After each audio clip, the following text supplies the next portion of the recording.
Oui, bonjour, bonsoir mes chers compatriotes, Banamboka Congo, on appelle Sombote. Et ça, la voix du Kivu, la voix de sans voix, toujours au service du peuple. Aux alliés émission de retour du camp des réfugiés de Lusenda. La voix du Kivu, comme d'habitude, vous voyez que tous les journalistes d'investigation et puis toujours ça là pour la population. J'ai été appelé par les réfugiés qui sont à Lusenda. Lusenda, Ezali, village obésité. Ils ont un groupement Balala Nord, dans le secteur de Tanganyika, dans le territoire de Fizi, dans la province du Sud Kivu. Lusenda est allé aussi de la ville d'Uvira, à 66 km de la ville, aussi de la ville d'Uvira. Ils allé à 24 km au nord de la ville de Baraka. Donc Lusenda est allé entre les deux fronts.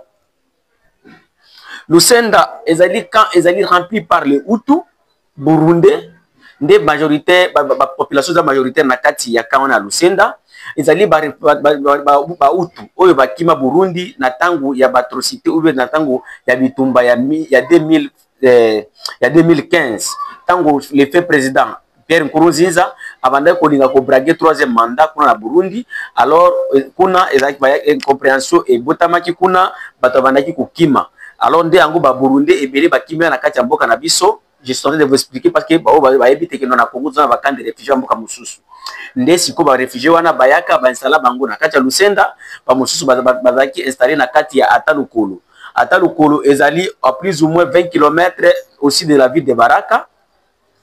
Alors à Lusenda population ou bien oyo ba réfugiés burundi bazana kati ya camp de Lusenda bazali bazoko banga mingi bazoko banga nini yango babenga ki la voix du Kivu balobi la voix du Kivu la voix de sans voix tobela biso papa parce que to moni que vie na biso ezali en danger. Message nanga oyo na yo kotinda ngo epa gouvernement congolais na tinda ngo epa ya CNR Conseil national des réfugiés au ya Congo na tinda ngo pe epa ya Haut Commissariat des Nations Unies pour les réfugiés les ACR.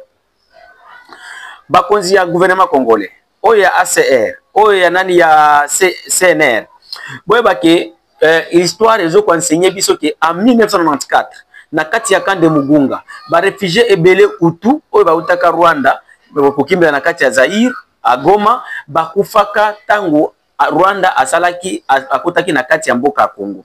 Jusqu'aujourd'hui bablamaka gouvernement congolais balobaka ke gouvernement congolais garda ba réfugiés bienté tandis que le Rwanda nde yaka kuba ba réfugiés rwandais na kati ya Congo. Lelo oyo ba réfugiés bazana kati ya Lusenda ba se retrouver bazana kati ya front ya liboso eza a Minembwe.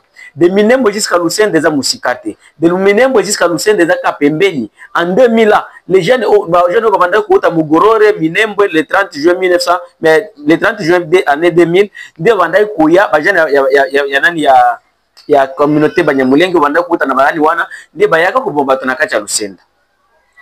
Alors communauté Banyamulenge bazali na coalition na bango oyo bazali na groupe armé na bango bato kubinga Turwaneho.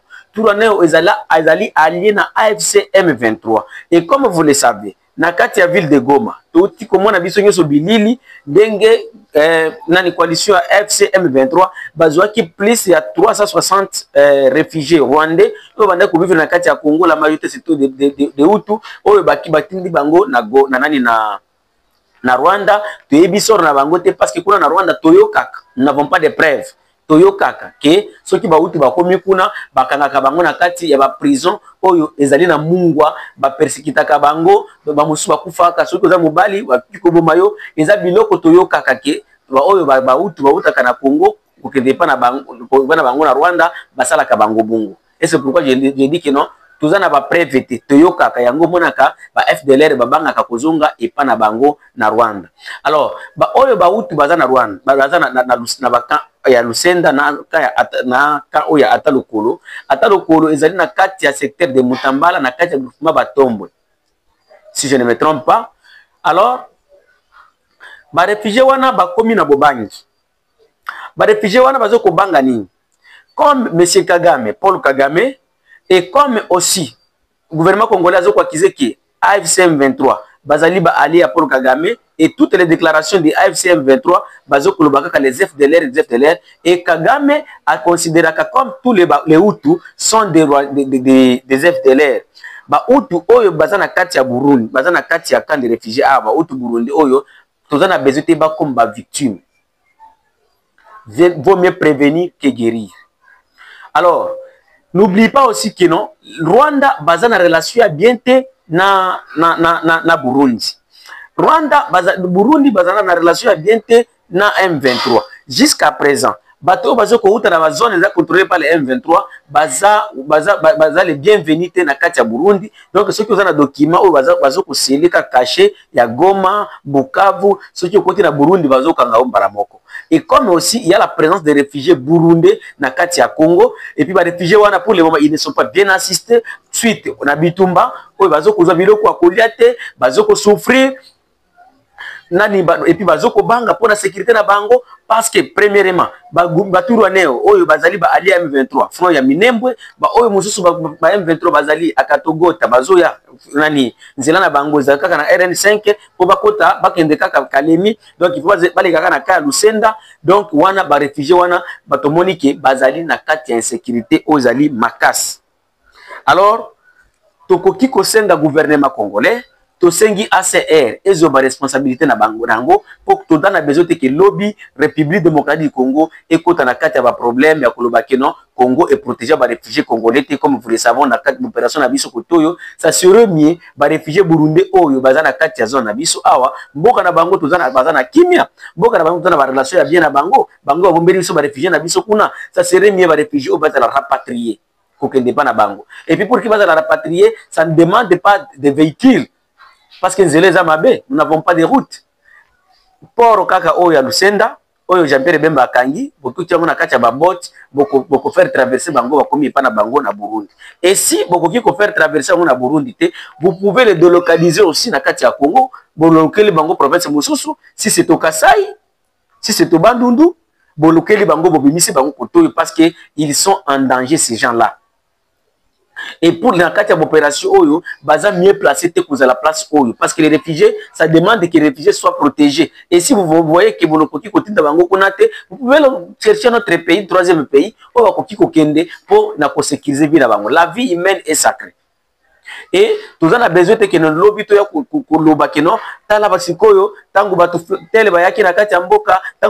parce que vous ne pouvez pas seulement attendre les M23 qui sont à Bukavu, tandis que les opérations sont seulement ici dans les moyens et au plateau, tout près de Lusenda. À Wakaka na porte. Donc, pour la sécurité de ces gens-là, et pour la sécurité de la zone, parce que pour le moment, il y a la guerre dans la zone. Et comme nous avons l'expérience de tout ce qui a été fait en 1994 à Goma, dans le cas de Mugunga, pour que la Nations Unies n'arrive plus à regretter comme en 1994, pour que la Nations Unies n'arrive plus à être blâmée comme ça a été fait en 1994 lorsque les réfugiés rwandais sont entrés au Congo. Toujours que Nations Unies ils ont précaution ya ko sécuriser bato oyo. Nations Unies est la ndengenini et ko sécuriser bato oyo parce que en tant que ceux qui lolo ba protéger bango awate toujours na toyebite lobby et kozala ndengenini. Et c'est pourquoi j'ai été invité par les réfugiés. Ils m'ont expliqué crainte na bango na mona qui vraiment ils vraiment na raison et c'est pourquoi tout lancer appel.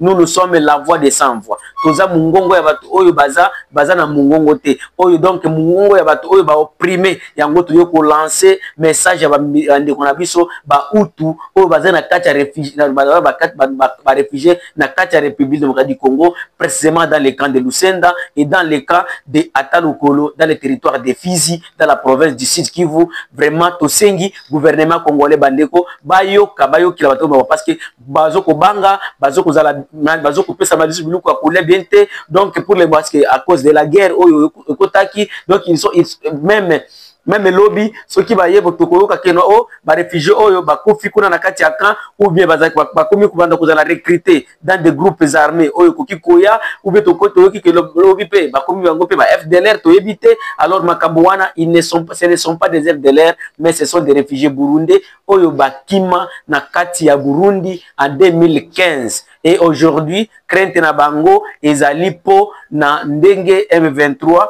na ndenge gouvernement rwandais bazali ko accuser tous les Hutus comme des FDLR oyo basala génocide na kati ya Rwanda. Et n'oubliez pas que au Burundi aussi il y a les Red Tabara oyozinga balongola pouvoir ya Burundi donc en place pour bakota, et ces gens là balingite ba Hutu parce que ils se déclarent être de Tutsi. Ce n'est pas moi, ce sont des Red Tabara oyo bazoko se déclarer être de Tutsi, et c'est bien ce qui avait fait le coup d'état en 2015.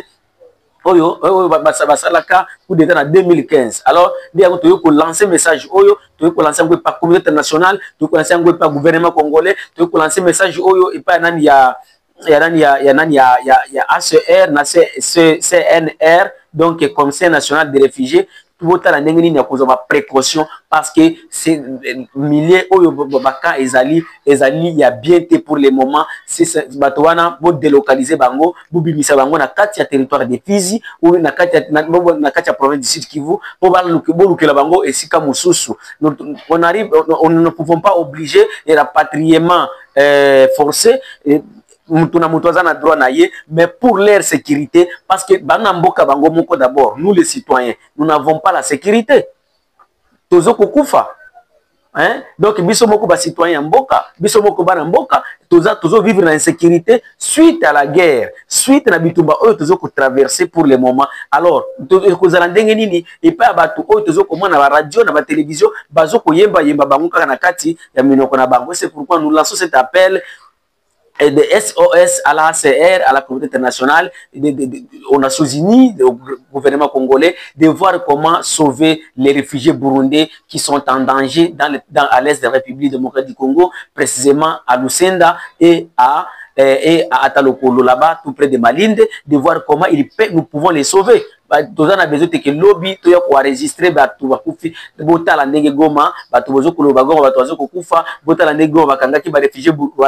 alors et les Burundi, entre le Burundi et le M23, ils ne sont pas en bonne relation que non. Tant que non M23 pour sécuriser Bango ou bien pour sécuriser Bango premièrement. Burundi na M23 la relation à bien. Deuxième chose, nani M23 ba FDLR et Kagame a incriminé Kaba Hutu nyonso. Azala Hutu ya Burundi, azala Hutu ya Rwanda ke azali FDLR. Yango to ko sala appel oyo ndeko na ngai soki ozu message oyo tindela ngo ba konzi ya Congo batala ndenge ba koki ko sala pour délocaliser camp de réfugiés à Hutu, camp de réfugiés burundais aux Anakati à Mboka. Et comme nous le savons, leur pays est en paix. Mboka na bango zali na kimia, ils peuvent aller là-bas sans problème. Et c'est là qu'ils vont la plaisir te, bakolinga kozonge pa na bango te. Le gouvernement et l'ACR bakoki ko songer comment ko kende ko délocaliser Kango. Nandenge na ibsibino ki vaut mieux prévenir que guérir. Et puis tobo sanaki non en 1994 bato bakufa ebele na kati ya camp de Mugunga na Goma parce que ACR et la communauté internationale basalaki retard ou bien batala bamona musikate pona ko déloger camp de réfugiés aux alaki na Mugunga, hein, à Mugunga eza na Goma. Donc jusqu'à ce que les militaires ougandais et rwandais bakota na Goma baboma ba réfugiés wana aujourd'hui ndenge to bakalelo ACR akukakate pour expliquer comment les réfugiés wana bakufa. Et c'est pourquoi tu lancer appel aux ezana avant qu'il ne soit tard batala ndenge nini bakoki ko sauver ba réfugiés ya ba Burundi au bazali na kati ya camp de Lusenda et camp d'Atalokolo dans le territoire de Fizi. Merci zali message de la voix de Kivu na yake pona ko lancer et puis bola la bango pe biloko ya kolia parce que bazo kolela biloko ya kolia ba soins médicaux les soubiente vraiment makambo ebele oyo ba komi obligé ko bando ko kende bilanga comme des Congolais. Alors lobi boye ko ya kolela awa. Hein, les lots bakomi ko kende bilanga comme les Congolais na kati ya bilanga ba Congolais bakomi ko kende na lac ko ndoko luka bambisi pour ba monique assistance na bango o esengela ka réfugié azwa eza lisusu te. Le pays est en guerre, le gouvernement et les ACR n'arrivent plus à les doter ou bien à les servir biloko ya kolia na ndenge ya malamu yango. Lobi tango akoya siko kobala na kokota na kati ya communauté ba musu ba se transformer ba Congolais ba yo za Rwanda yo za Burundi. Alors vaut mieux prévenir que guérir. Yango musala nyoso wana ezali pe ya ministère intérieur. Il faut ministère intérieur la biso et mona musika pour na sécuriser mboka dans l'avenir. Merci les amis de la voix d'équipe, la voix de sans voix, numéro de Zawana, ils ont plus de 143 85 88 0330.